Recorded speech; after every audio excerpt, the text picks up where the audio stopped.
Weaver is that if you don't have enough compelling content, eventually just tools and platforms don't do much at all. They push this impossible boundaries. They push you to new opportunity spaces, but someone has to actually go and grasp and build these opportunities. If someone creates fire, everyone was like, nah, just put some water on this fire and turn it off. You just miss the whole point of fire. So technology and hardware innovations are increasingly getting innovated super fast. Actually, right now, ironically, the hardware has gone faster than the actual content. So we're at this very laughable point in time where what we can do with hardware is much more than what we're actually doing from it.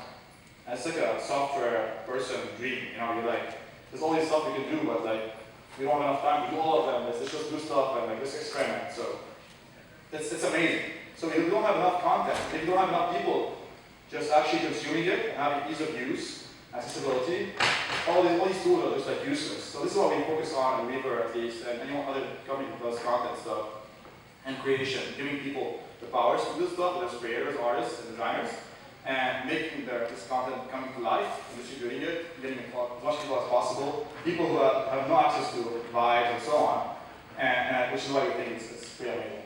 The other thing I want to say also is that a lot of people are skeptical about, as you notice, I'm doing a lot of themes about how to just fight off skeptics, because so there was this I'm not going to appropriate it, it's a quote, I didn't do it. So a few days ago, I don't know if you're aware, there was the Oculus conference, which is the annual conference VR, and there was a quote that was taken from someone else, but she scientist Oculus said it, I forgot who said it initially, which is about just how revolutions happen in technology. So for evolution to happen, we tend to think about it as now the age of, I don't know, smartphones happen, and it's among us, and it's happening, you just have to wait next year when it happens. But for it to actually happen, all you need is just enough smart people taking enough time off of what they're doing, stopping everything, and putting enough efforts at the right time in the right place. So we are this revolution. If let's say 5 of you right now just stop what they're doing and focus on VR, you are such a small proportion of such a big proportion of the community, because the community is so small, that you will have direct, clear impact on it. So we either just all do it together, or it's not going to happen. You can't just wait and say Moore's law, in 2 years, computers will be faster. You have people actually building this hardware, spending every day in, day out, optimizing stuff. You can't just wait for things to happen. And other quote, also being very cheesy with quotes. Other quote from Steve Jobs, I think was better. Super cheesy, not from Steve Jobs.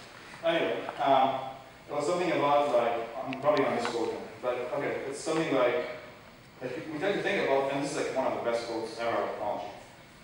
We tend to think about technology, or about the world and life around us. That this thing is kind of it's here. So this is us, and there's the world, and it's a given, right? So it's a drop in the ocean, and that's all there is. And we just take it for granted. And people tell us yeah, just listen to what your parents are saying, or science is telling you to just find your spot and yourself in this kind of hole, and just be a part of it. But the moment you just realize that you can just poke into the world and make some changes, if you can just literally just right now, open your laptop, write some code, and create something I don't know, Instagram, right? Or you can just get Unity, get Unreal, start building some stuff, get Google Cardboard if you want money or anything you want, just start building some stuff. You are actually changing the world on that instant. And if you realize how much agency you have, go back to VR, this whole analogy, if you have agency to change the world itself, you should stop looking at the world in the same way, forever. You start thinking about this is clay, and I'm modeling it. Even if it's a small scale, you're actually building shit. You guys are, whoever is Cal here now, you don't realize how fortunate you are. You are part of the 0.000000001% population of humankind right now, who even knows what VR is, who has some ability to be involved in it and shape it. Most people, my parents, from other continents, or anyone else, would hear about what VR is in 15 years when it's actually quite polished and you can just put on some glasses or some lenses or whatever, and then, you can actually do blah, blah, blah, VR. That's kind of cool. It was my parents knew there was something called internet a few years ago. We're bro, this is not new. It's just it's just finally reached you as this ripple effect.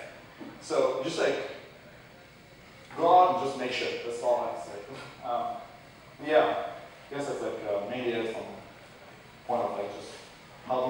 happen, and then content, great stuff.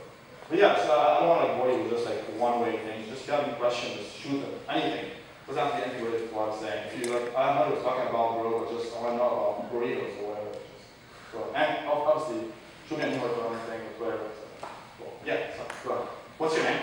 Amber. Amber, cool.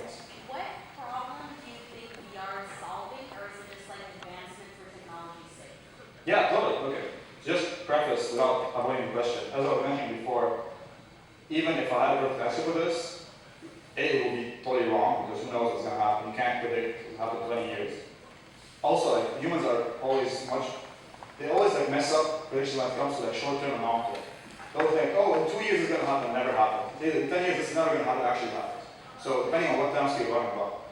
And B, like, I personally think that the main advantage of VR is just pushing the just impossible. Just allowing us to be bigger. People who are born now, by the way, there's some people who are like 3, 4 years old who are experiencing vibes in VR. I mean, they are obviously privileged. But even if you have a cardboard, which is $5, and then you have a phone, most people have smartphones now. You have a smartphone with a cardboard, the experience VR when you're 3, the way you grow up viewing the world is so different than someone who was a medieval person who grew up with like swords and horses. So I think this is I personally this is the main advantage of VR. But in terms of much more practical stuff, VR is changing so many different industries. So give you examples. Medical field, right? You can do like remote surgery stuff with VR. You can do that even like live streaming of 360 videos inside the colonoscopy, like thing inside the human body, you can look what's happening, do stuff like that. You can do like training for doctors. A lot of companies are doing now like some kind of first-person VLV, like with a surgeon on a real surgery, someone else can watch and train it. Some companies in AR, very similar stuff, are adding like annotation on it and training them and having this remote kind of collaboration, etc. Education, what's better than actually being in the content subject you're talking about? So if you want to learn about molecules, and you can teleport to like an actual molecule and see how it's working in an enzyme, let's say, and then see like stuff happening. You know those like very clunky videos you show us in school? I don't know if you guys have something about it, like where you have like these red and blue molecules happening, whatever, and this is how DNA gets made. Just like super like abstract and like you can't really relate to it. But if you experience it, like if you go there and do it, whether it's this or like history, geography, you go back in time and see like how Napoleon was and actual 360 video scene and so on. And there's so many other things. Same for communication, productivity for work, there's big screen, I think we're talking about here. So many other things about how we go about life. Social VR is crazy. Like the way you can just feel you're somewhere else, the empathy you're feeling, any empathy tool, creation, like increasing the pie of like creators by just giving more people just to do stuff. And any other field. It's all over the place. Journalism, there's so many of them. I can talk about more specifics if you want after this. But yeah. Obviously, like the ones more relevant to us, because I'm talking about like other things just to show more breadth, is entertainment and like anything kind of more compelling kind of real experiences that are immersive, whether it's like more like movies or games and so on. We do more like experiences that are meant to be immersive and consumed. And also there's like a lot of remakes of like music. So they have like this piece with Tyler Perry, Old Friend, where you can hear inside the song, the music video, and like you like become one with it, which is a very different way of thinking about music and so on. And yeah, the other thing I just remember what I want to say earlier when I was babbling.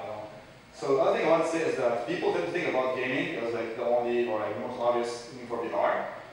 It's a huge misconception. It's like saying it is only for academics in the 90s, people who are only doing research on or have PhDs. It's a huge misconception. The 2 or 3 reasons why gaming is thought of as like the thing for VR, or that VR is only going to be a fad, end up with gaming.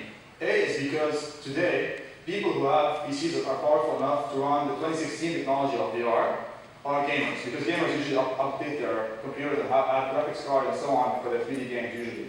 And they have like this fancy hardware. So for them, buying a Vive, let's say, is just the same price as buying an iPhone. For the rest of us who don't have PCs that are that fancy, it's buying a new PC and buying a new Vive and so on. So A, from a consumer standpoint, if you just fast forward 2 or 3 years, where it's just the average time between which people just update their PCs and just get new PCs, even if the price doesn't go lower, people would naturally have PCs that are that powerful. So it would be like huge, much bigger product. Also, if the prices of everything is decreasing and Moore's law and so on. So this is completely like myopic view of thinking about what can be done from the consumer standpoint. B, from the developer standpoint, just happens that most game engines used for developing VR on the CG side are Unity and Unreal. Most people currently have experience with those and they really like natural familiarity with it are people from gaming industry or from Pixar or whatever, right? So these people just already know how to build this kind of stuff, so it's natural for them. But a lot of tools are happening to introduce developing VR in VR from Unity, like check out Carflong or anything else, or even Fullbrush Media. These tools are allowing you to create stuff for VR from within VR. So these will automatically grow the pie of creation much bigger than that. And that's just because gaming itself is extremely better in VR. It's just so compelling. Like if you play something like Space Fighter Trainer or anything like that, you're inside the game, so it feels so good. But please think about VR as like the thing that's as big, if not 10 times bigger than the internet or smartphones. It will eat away so many things. And people 20 years from now will look back and say like, I can't believe people used to be skeptical about this. So, yeah, sorry. What's your name? John. John. You said eating away. While VR is, I agree. It's the future. It has the possibility to change everything. But at that same time, what about the social implications of VR? I personally can see myself completely checking out, not showering and not eating and just immersing myself. Please keep showering. I know. I know. That's my fear because just from what we have right now, it's like flesh and how do you think that that's going to progress in the future? What are the solutions to preventing VR addiction or VR dysmorphia? Totally. Okay. So, great question. First, I think that again, not to avoid the question, but every single time in human history that something new societally happened, people had this fear. People are going to get addicted to newspapers, they're only going to watch TV, they're only going to do anything in their life, they're only going to play Xbox or PlayStation, they're going to stick all the time on the internet, browsing one page to another. But most people in the world probably experienced or went through pages on the internet that are maybe 1% or less on what the web is. No one spends their day looking at every single page on Wikipedia. No one does that because it's just, there's diminishing marginal utility to anything in the world. It's just basic economics or behavioral theory. But also because why would you do that? You just build your life around what makes sense as pleasure and productivity to your life, and you just keep doing that. Same for smartphones. People are like, oh, you just keep all day long, you just walk around looking at your smartphone, which is kind of true. I personally think that, and this is all to be the devil's advocate before answering the question in a much more positive aspect.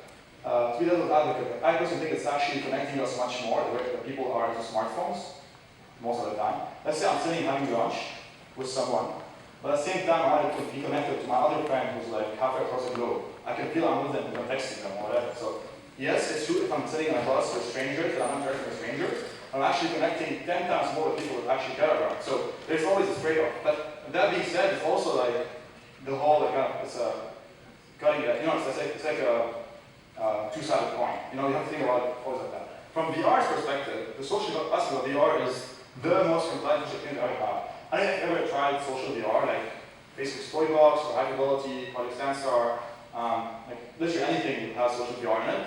It's extremely compelling because you feel that you're actually present with someone else, even if that's a whole other topic, the whole uncanny valley of how much realism we need to show something that being compelling enough and immersive. But even if I'm sitting here and I see a smiley face with just an overlay of sound that's super boring and lame, but you're talking to me from this smiley face, it's magic. You should try it seriously. In VR, it feels so different. It's like the first time people experience telephones. There's nothing, just a voice. The voice is not a person, right? But you just feel like there's a presence. You forget about it. You just get immersed. And I think social VR can bring people together so much more. Anything that comes with it. I would say that one of the challenges that we have here as an industry is how we tie back the social kind of metaverse parallel to the real world. For example, you know how with Facebook, getting involved with news, for example, now, and you can filter out some people, you can block out your friends, you can choose things you like, and the newsfeed optimized to whatever you see, whatever. You end up in bubbles. So I, for example, might have a bunch of newsfeeds I see on Facebook and what my friends share and so on, which is just whatever I, as Stanley, have chosen directly or indirectly to have as my interactions. And you can be living in a very different bubble. You can be somewhere else. Someone who's living, let's say, in Africa, and a small tribe that has internet connection that is connected to Facebook can have a very, very different bubble. So yes, there is a fear of like having more and more bubbles, and then you end up having this clash in the real world where like for example, what's happening in the selection, people have like, how can people are so different from what I think, and then vice versa, and so on. Because people are so used to living in their own bubble, like cocoon, that they don't interact with other people. This could definitely happen in VR because you're literally in a different world. You can have a metaverse where even locked password zones, you don't even get there. The other thing that could be very kind of disturbing is, I would say it's the amount of time spent in VR. I would say that it's like what happens in VR. So if you have social VR, if you try the cloud space, for example, you have the avatar and so on, walking around. How do you like preserve, how do you define first and preserve the rights and ethics of your avatar? So if you, what happens, and just like, this is saying kind of, this like, kind of triggering term is very real. What happens if your avatar gets raped? Like you're in VR, right? Like you're in VR. This is very serious. There's a lot of companies actually working on like defining these code of conduct and so on, and like how do you deal with it? I mean, obviously you can take off the headset, but it's so much more like real than you think. It's so visceral. Like if you get abused or like stolen or like beat up in VR, yeah, it's really, really bad, you know? And, right. And what happens is, let's say I want to be in VR and I want to, so to avoid this kind of problem, I want to define my privacy zone. So I only allow people to interact with me whatever I want, have this kind of like soundproof zone that I won't hear anything else from other people unless I admit them. Then you end up with more and more bubbles of like this, I only interact with 2 people in VR, my whole life is there and so on. So there are so many things to figure out about ethics and like societal implications about VR. But same with anything else. And I would say it's a good problem to have. It's like anything before. It's like, you want to have smartphones and have to worry about how to include in society, or you don't want to have smartphones? Of course I want to have smartphones. And it's also it's kind of like a curse of humanity that we're so like greedy to have more and better. Also, by the way, it's a big parenthesis, like a big tangent. But on a very different topic, like, don't you guys think it's ironic that it's 2016 and it's assumed that people have to work more than three-quarters of their life? It's like if humanity has accomplished so much from prehistory from now, why do we still need a society, every single member of the community, like every population member, to work 40, 80 hours a week before we can just like have peace and pleasure? It's because there's a lot of studies that point about this. Whether it's capitalism or anything else, because society as a whole pushes for more, it's not like consumerism, it's just more and more polished things. So you could stop in year 1000 or 1950 or whatever, whenever the first internet thing happened. You can say, okay, guys, as an industry, let's just stop with the internet, let's not produce anything else, and let's all enjoy the 20 hours a week of freedom we have now the machines are taking over our lives. We don't need to produce like things like Tinder, who cares about that? We don't need to have Amazon now where you can get a roll of toilet paper in the next hour. I can wait for a day, I don't mind. We just stop everything right now, and we start enjoying the extra leisure time we have outside. But it's not how it works, because as humans, we're always curious for more, always like eager to see the future. We even like, this is how religions like are born. We want to know how things are made and how much we can push further. And this whole like metaphysical thing about are we in a simulation right now? Like if this is how much progress we make in VR, what if we fast forward 100 years, 1,000 years, 10,000 years, 100,000 years, a million years from now? What would VR look like? And if we can achieve that much immersion, then maybe we're already there right now. Or, you know, there's always this kind of like curiosity of the future. So it never works in a way that like, let's stop innovating and just like, let's worry about all the risks that can happen. If anything, I think our core mission as human beings is just to keep pushing forward in terms of like how much epicness we can make in terms of getting more like, you know, pleasure and like happiness and actual real moral and everything out of life and push our humanity forward. And with anything, there's gonna be like pros and cons. It's a great problem to have. It's awesome. It's much better than being like, oh, I wonder if like having cars instead of horses is a good thing. People are gonna get hit by cars. Of course, man. It's like anything else. I don't know if that answers the question. So, it's like LSD that you can turn off. Totally, yeah. And this is also the thing. You know, like, when drugs came out, and this is still a debate. Should weed be legal or not? You know, it's always like that with anything. And I'm not saying that like this means everything should be legal. I'm just saying that like anything important enough worth having a debate is important for a reason, right? And usually, like if something is that revolutionary and risks changing, shaking the whole matter of society, it means it's a fucking epic thing. Let's just figure it out together. Let's just make it better.